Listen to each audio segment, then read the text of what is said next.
បាទសូមជម្រាបសួរពុកម៉ែយាយតាបងប្អូនទាំងអស់គ្នាបាទវិលមកជួបគ្នាជាបន្តទៀតបាទជាមួយនឹងព័ត៌មានថ្មីៗបាទក៏ដូចជាវីដេអូថ្មីៗពី Channel Total HD ផងដែរបាទថ្ងៃនេះយើងទៅបាទថតក៏ដូចជាផ្តិតរូបនៅបងប្អូនបាទកម្មករកម្មការិនីបាទផ្សេងៗដែលគាត់អញ្ជើញមកបាទពីទឹកដីខាងបាទប្រទេសថៃបងប្អូនណាបាទគឺមានច្រើនកុះករដែរបាទគឺថាបាទជាពិសេសគឺគៀកនឹងពិធីបុណ្យចូលឆ្នាំខ្មែរប្រពៃណីជាតិរបស់យើងនេះគឺបងប្អូនបាទមិនថាប្រុសមិនថាស្រីបាទក្មេងចាស់អីទេគឺគាត់អញ្ជើញបាទមកពីបាទប្រទេសថៃបាទធ្វើដំណើរមកពីប្រទេសថៃបាទទៅលេងស្រុកកំណើតបងប្អូនណានេះបាទគឺឃើញមានច្រើនដែរបាទជាពិសេសគឺបាទគឺគៀកបាទគៀកនឹងបុណ្យចូលឆ្នាំនោះគឺមានបណ្ដាបាទហើយនេះគឺដែលខ្ញុំបានមកផ្តិតយករូបភាពនេះគឺនៅឯច្រកអូរស្មាច់បងប្អូនបាទច្រកអូរស្មាច់នៅក្នុងខេត្តឧត្តរមានជ័យបាទខេត្តឧត្តរមានជ័យគឺបងប្អូនគាត់ធ្វើដំណើរចេញពីបាទខេត្តបាទចេញពីប្រទេសថៃមកបាទតាមច្រកអូរស្មាច់ខេត្តឧត្តរមានជ័យនេះគឺមានច្រើនគួរសមដែរបាទពីមួយថ្ងៃទៅមួយថ្ងៃបាទជាពិសេសគឺបាទគេចូលឆ្នាំហ្នឹងគឺមានកាន់តែច្រើនឡើងមែនទែនបាទហើយសម្រាប់ខេត្តដទៃទៀតបាទដូចជាខាងបាទទឹកដី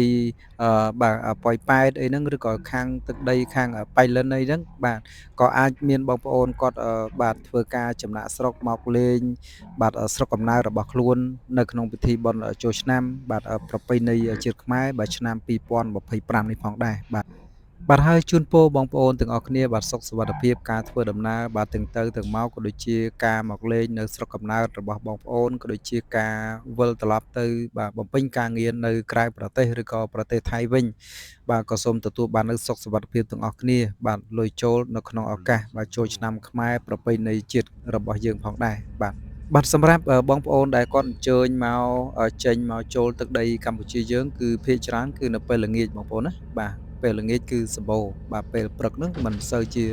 បាទសម្បូរច្រើនទេដោយសារពេលព្រឹកគាត់ត្រូវការធ្វើដំណើរចេញពីទឹកដីថៃមកបាទអារម្មណ៍ដល់ច្រកចេញចូលនៃប្រទេសកម្ពុជាយើងហ្នឹងគឺបាទមកដល់ពេលល្ងាចឬក៏ម៉ោងបាយម៉ោង11 12ថ្ងៃរសៀលអីហ្នឹង